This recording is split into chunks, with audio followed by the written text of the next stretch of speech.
Assalamualaikum warahmatullahi wabarakatuh. Saya Nisiti Hamidah Tujahra dari Program Studi Manajemen Universitas Nusa Putra. Pada video kali ini, saya akan mempresentasikan mengenai pengendalian risiko.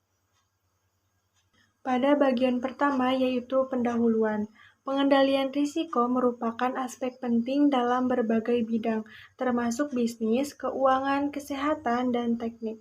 Pengendalian risiko bertujuan untuk mengidentifikasi, mengevaluasi, dan mengelola potensi risiko yang dapat mempengaruhi keselamatan, keberhasilan, atau kelangsungan suatu aktivitas atau proyek. Dalam konteks bisnis, pengendalian risiko melibatkan upaya untuk mengurangi kemungkinan terjadinya kerugian finansial atau reputasi akibat peristiwa yang tidak diinginkan. Pentingnya pengendalian risiko terletak pada upaya untuk meminimalkan dampak negatif dari risiko-risiko yang mungkin timbul, serta untuk memaksimalkan peluang yang ada.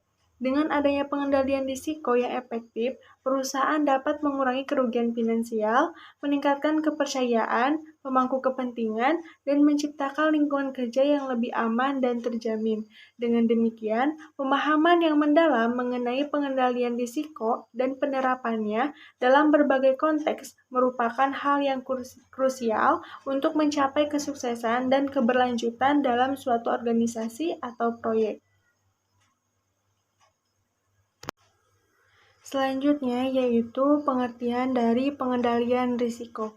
Pengendalian risiko adalah suatu proses yang melibatkan 3 tahapan penting, yaitu identifikasi, evaluasi, dan manajemen risiko-risiko yang mungkin terjadi dalam suatu aktivitas, proyek, atau organisasi. Tujuan utama dari pengendalian risiko adalah untuk mengurangi kemungkinan terjadinya kerugian finansial, reputasi, atau keselamatan akibat dari risiko-risiko yang telah diidentifikasi. Dalam proses pengendalian risiko, risiko-risiko yang mungkin terjadi diidentifikasi terlebih dahulu, kemudian dilakukan evaluasi untuk menilai tingkat risiko yang mungkin terjadi. Yang terakhir, dilakukan manajemen risiko dengan mengembangkan strategi pengendalian risiko yang tepat untuk mengurangi kemungkinan terjadinya kerugian finansial, reputasi, atau keselamatan akibat dari risiko-risiko yang telah diidentifikasi. Dengan melakukan pengendalian risiko yang efektif, perusahaan dapat mengurangi kerugian finansial yang mungkin terjadi akibat dari risiko-risiko yang telah diidentifikasi, seperti kerugian akibat kegagalan proyek atau kerugian akibat tuntutan hukum. Selain itu, pengendalian risiko juga dapat membantu perusahaan untuk menjaga reputasi baik dan menciptakan lingkungan kerja yang lebih aman dan terjamin. Selanjutnya yaitu langkah-langkah pengendalian risiko. Proses pengendalian risiko melibatkan beberapa langkah penting, yaitu identifikasi risiko, penilaian tingkat risiko, pengembangan strategi pengendalian, implementasi tindakan pengendalian, dan pemantauan serta evaluasi efektivitas pengendalian yang telah diterapkan. Langkah pertama dalam pengendalian risiko adalah identifikasi risiko, yaitu mengidentifikasi semua kemungkinan risiko yang mungkin terjadi dalam suatu aktivitas atau proyek. Setelah risiko-risiko telah diidentifikasi, langkah selanjutnya adalah penilaian tingkat risiko, yaitu menilai tingkat risiko yang mungkin terjadi, baik dari segi kemungkinan terjadinya maupun dampak yang ditimbulkan.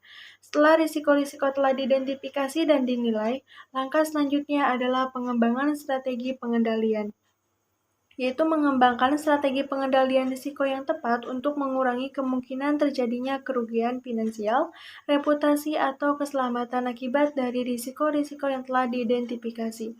Setelah strategi pengendalian telah dikembangkan, langkah selanjutnya adalah implementasi tindakan pengendalian, yaitu menerapkan tindakan pengendalian yang telah dirancang untuk mengurangi risiko-risiko yang telah diidentifikasi.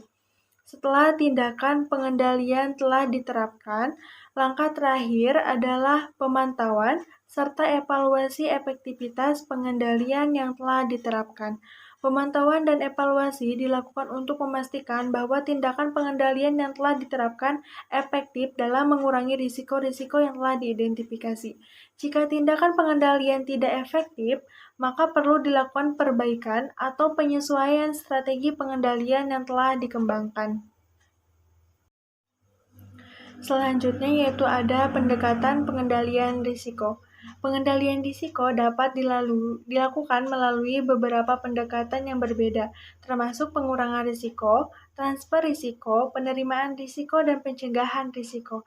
Pendekatan pertama adalah pengurangan risiko, yang melibatkan langkah-langkah untuk mengurangi kemungkinan terjadinya risiko atau dampak negatifnya. Contohnya, perusahaan dapat mengurangi risiko kegagalan proyek dengan melakukan analisis risiko dan mengambil tindakan pencegahan yang tepat, seperti meningkatkan kualitas produk atau layanan, atau meningkatkan pengawasan dan pengendalian. Pendekatan kedua adalah transfer risiko, yang melibatkan pemindahan risiko kepada pihak lain, seperti melalui asuransi. Dalam hal ini, perusahaan membayar premi kepada perusahaan asuransi untuk menanggung risiko tertentu. Dengan cara ini, perusahaan dapat mengurangi risiko finansial yang mungkin terjadi akibat dari risiko-risiko yang telah diidentifikasi. Pendekatan ketiga adalah penerimaan risiko yang melibatkan penerimaan risiko sebagai bagian dari bisnis atau aktivitas perusahaan. Dalam hal ini, perusahaan menerima risiko yang mungkin terjadi dan mengambil tindakan untuk mengurangi dampak negatifnya. Contohnya, perusahaan menerima risiko kegagalan proyek dan mengambil tindakan untuk meminimalkan dampak negatifnya, seperti dengan melakukan diversifikasi portofolio proyek. Pendekatan keempat adalah pencegahan risiko, yang melibatkan tindakan untuk mencegah terjadinya risiko secara keseluruhan.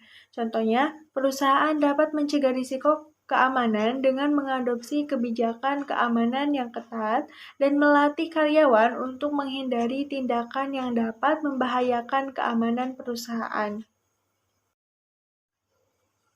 Bagian selanjutnya yaitu strategi. Strategi pengendalian risiko melibatkan beberapa pendekatan, yaitu tindakan pencegahan, mitigasi, transfer, atau penerimaan risiko. Tindakan pencegahan merupakan upaya untuk mencegah terjadinya risiko secara keseluruhan, dengan mengidentifikasi potensi risiko dan mengambil langkah-langkah untuk mengurangi kemungkinan terjadinya risiko. Mitigasi risiko melibatkan tindakan untuk mengurangi dampak risiko yang mungkin terjadi, seperti dengan mengimplementasikan rencana darurat atau langkah-langkah pengurangan kerugian. Transfer risiko melibatkan pemindahan risiko kepada pihak lain, seperti melalui asuransi di mana perusahaan membayar premi untuk mentransfer risiko tertentu kepada perusahaan asuransi. Kemudian ada penerimaan risiko, melibatkan pengambilan risiko dengan kesadaran penuh atas konsekuensi yang mungkin terjadi, dan perusahaan siap menanggung risiko tersebut dengan sebagai bagian dari strategi bisnisnya. Bagian terakhir yaitu ada manfaat dari pengendalian risiko. Pengendalian risiko yang efektif dapat memberikan manfaat seperti mengurangi kerugian finansial, meningkatkan kepercayaan pemangku kepentingan, dan menciptakan lingkungan kerja yang lebih aman dan terjamin. Dengan mengimplementasikan pengendalian risiko yang tepat, perusahaan dapat mengurangi kerugian finansial yang mungkin terjadi akibat risiko-risiko yang telah diidentifikasi, meningkatkan kepercayaan pemangku kepentingan seperti investor dan pelanggan, serta menciptakan lingkungan kerja yang lebih aman dan terjamin bagi karyawan dan stakeholder lainnya. Cukup sekian presentasi saya mengenai pengendalian risiko. Mohon maaf bila ada kesalahan dalam penyampaian materi. Terima kasih atas perhatiannya. Wassalamualaikum warahmatullahi wabarakatuh.